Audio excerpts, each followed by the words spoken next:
अस्सलाम वालेकुम, आप देख रहे हैं लेकिन मैं हूं सना बुच्चा। पाकिस्तान इस वक्त अजीब हालात से दो चार है। इस मुल्क के अवाम पहले तो दहशतगर्दों के हाथों मरते थे, लेकिन अब तो सियासत भी शहरियों का खून पीने लगी है। कैसा अंधेर है रोशनियों के इस शहर में कि सब्जी के लिए थैला लेके जाने वाला खुद ही बोरी में बंद मिलता है। जबकि इस शहर से ताल्लुक का दावा रखने वाली पार्टी सरपरस्त बनकर अवाम और शहरी वसाइल को तो काबू में रखना चाहती हैं, लेकिन माँ की तरह सीने से लगाने को कोई तैयार नहीं। कराची के हालात का सुप्रीम कोर्ट ने भी नोटिस ले रखा है और आज भी कराची रजिस्ट्री में केस की समाअत हुई है।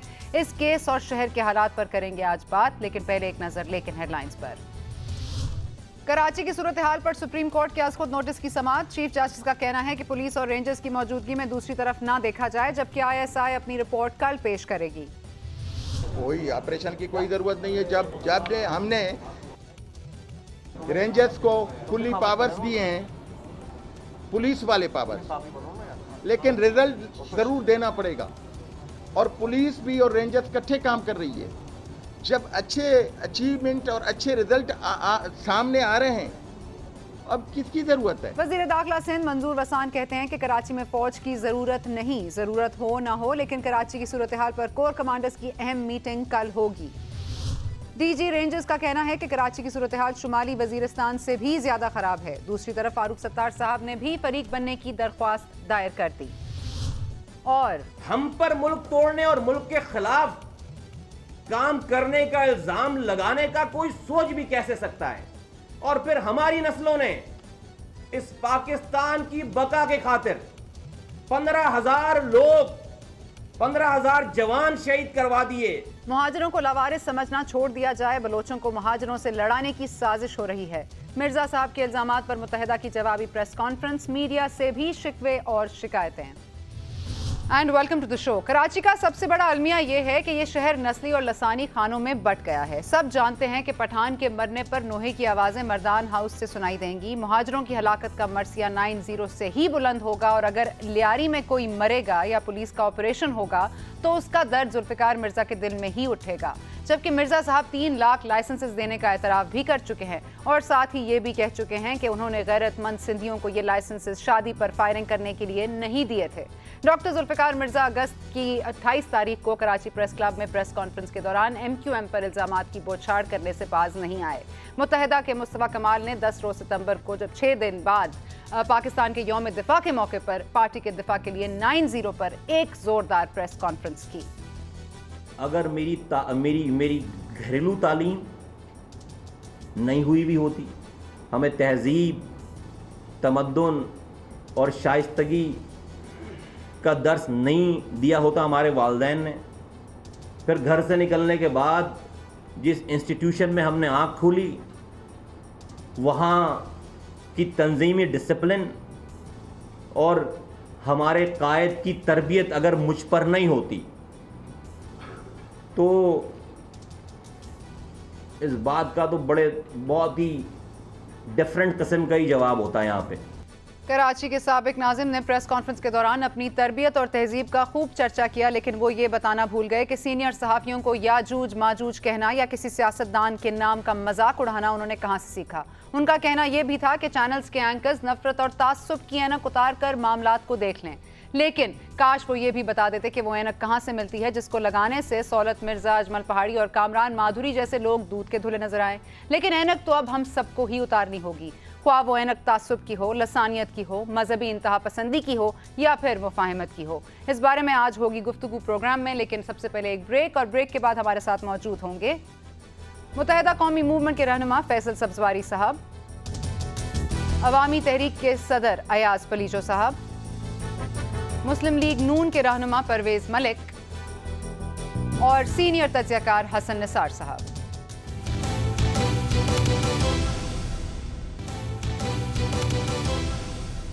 एंड वेलकम बैक टू लेकिन हम बात करेंगे, अब हमें ज्वाइन किया है फैसल सब्जवारी साहब ने, रिप्रेजेंटेटिव है MQM के। बहुत शुक्रिया फैसल सब्जवारी साहब, आपने ज्वाइन किया। बाबर सत्तार साहब हमारे साथ मौजूद हैं इस्लामाबाद स्टूडियो से। बात करेंगे कराची के हवाले से, बात करेंगे MQM के बयानात पर, MQM के इल्ज़ामात की और MQM की जवाबात की। सबसे पहले फैसल साहब आप ही से शुरू कर लेती हूँ, क्योंकि मुत्तहिदा कौमी मूवमेंट का जो रिस्पॉन्स कल हमने देखा और पूरी रात देखा, ये बताइएगा कि आपको ये दूसरी प्रेस कॉन्फ्रेंस करने की ज़रूरत क्यों कर पेश आई? बहुत शुक्रिया सना। आपने देखा कि हमने पहली प्रेस कॉन्फ्रेंस जो की थी तो उसमें भी हमने चंद चीज़ों का जो अल्ताफ़ भाई के हवाले से हर्जा सराई और इल्ज़ामात किए गए थे और कुछ ऐसी बातें कि जिनसे हमें लग रहा था कि मज़ीद फसाद फैलाने का मंसूबा है, उनको हमने काउंटर किया बड़े तहम्मुल के साथ। 2 रोज़ तक वक्त लिया, क़तन इश्तियाल अंगेज़ी में नहीं आए और जवाब देकर हमने ईद के मौका था, हमने कहा तमाम चीज़ों को इसी तरीके से टैकल करें।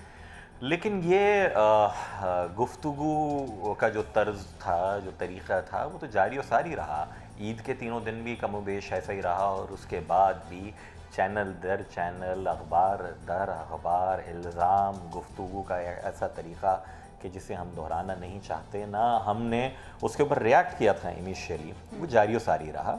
तो हमें ज़रूरत ये महसूस हुई कि हम एक दफ़ा फिर कहने वाले को जिस मीडियम के ज़रिए वो कह रहा है उसी के तवस्सुत से ज़रा थोड़ा सा आईना दिखलाएं।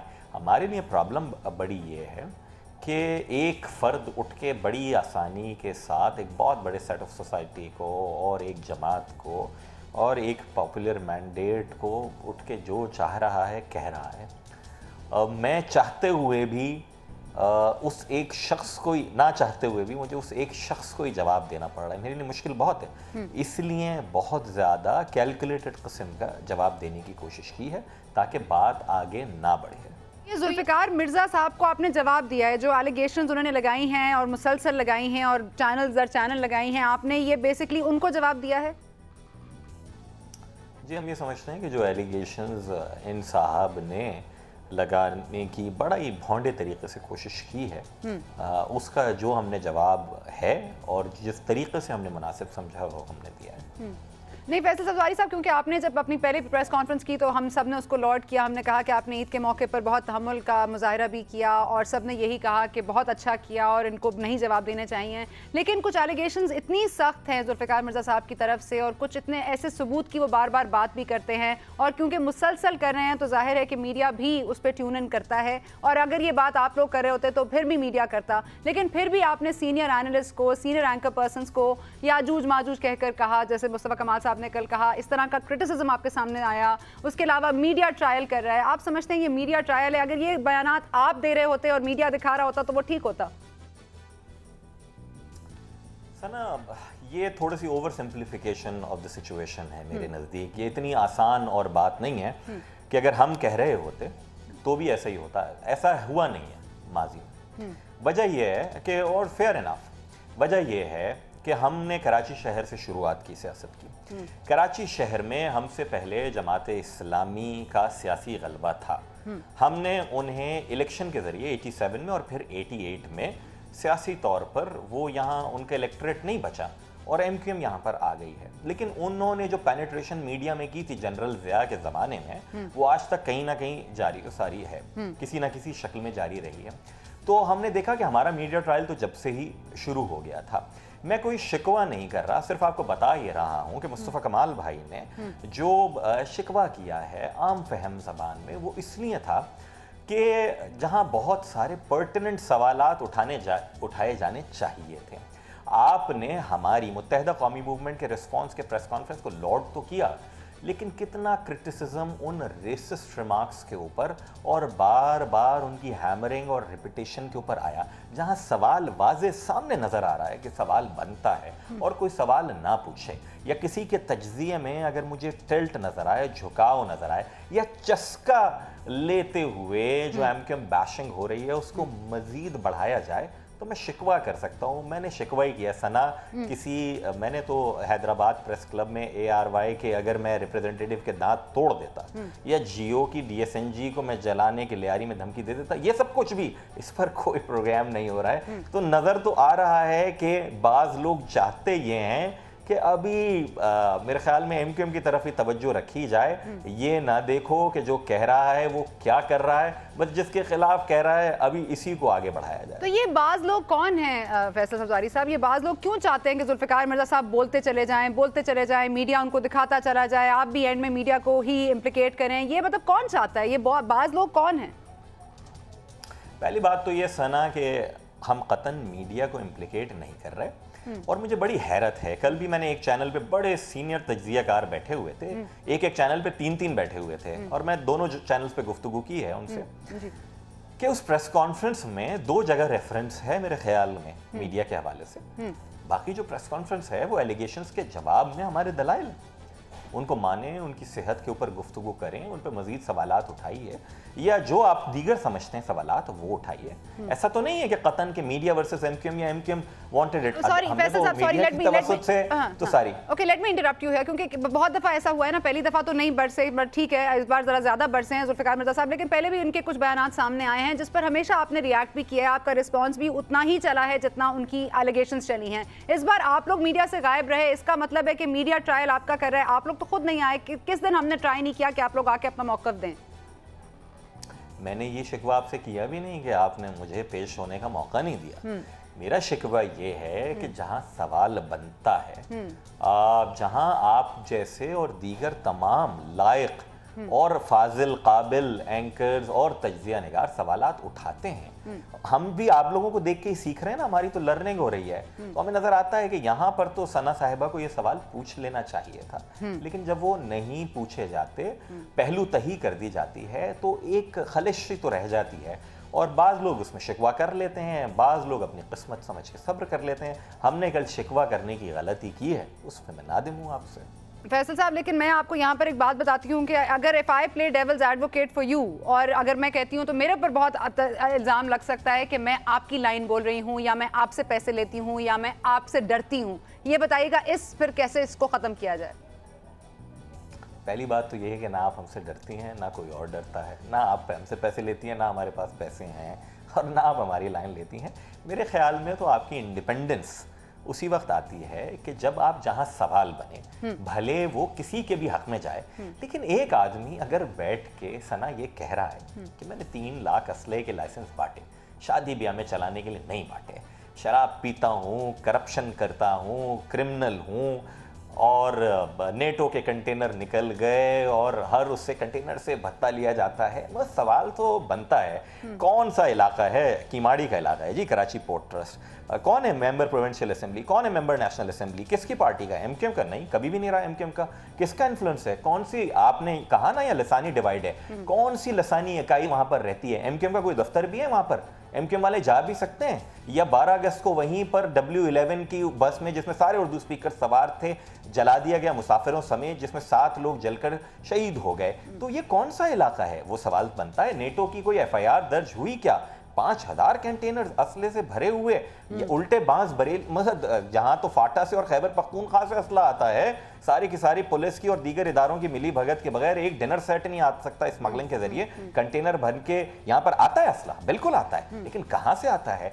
वो सवाल तो बनते हैं। वो सवाल जब नहीं उठते तो मैं समझता हूं कि मेरा बड़ा जस्टिफाइड किस्म का शिकवा है। अगर उससे किसी की तज़हीक का पहलू निकला है या किसी को ऐसा लगता है उसकी दिल आज़ारी हुई है, तो यकीन जानिए कि ये मकसद नहीं था, मकसद सिर्फ और सिर्फ शिकवा करना था, और वो शिकवा है। आप चाहें तो उसको रद्द कर दीजिए, आप चाहें तो मान लीजिए। ठीक है, बहुत सारे सवालात हैं जिनके जवाब आपने भी दिए, और कुछ ऐसे सवालात जो आपने पॉइंट आउट किए, स्पेशली ये 3 लाख लाइसेंसेज वाली बात जो आपने की, ये हमने भी उठाए, आई थिंक सारे लोगों ने ही उठाए। लेकिन मैं ये जानना चाहूंगी कि कुछ ऐसे सवालात हैं जिनके जवाब मैं आपसे चाहूंगी, और अगर आप बुरा ना माने तो ये बताइएगा कि CPLC का चीफ अहमद चनोय का ताल्लुक खिदमत खल्क फाउंडेशन से है, जिसकी एम्बुलेंसेज में असलहा गोला बारूद मुंतकिल होता रहा है। ये बात की थी जुल्फिकार मिर्जा साहब ने 28 अगस्त 2011 को। इसका कोई जवाब आपकी तरफ से नहीं आया, क्योंकि अहमद चनोय साहब को आपके साथ कपल किया जा रहा है, बात की जा रही है बाबा लाडला या लाडी की, इसके बारे में कोई जवाब नहीं आया।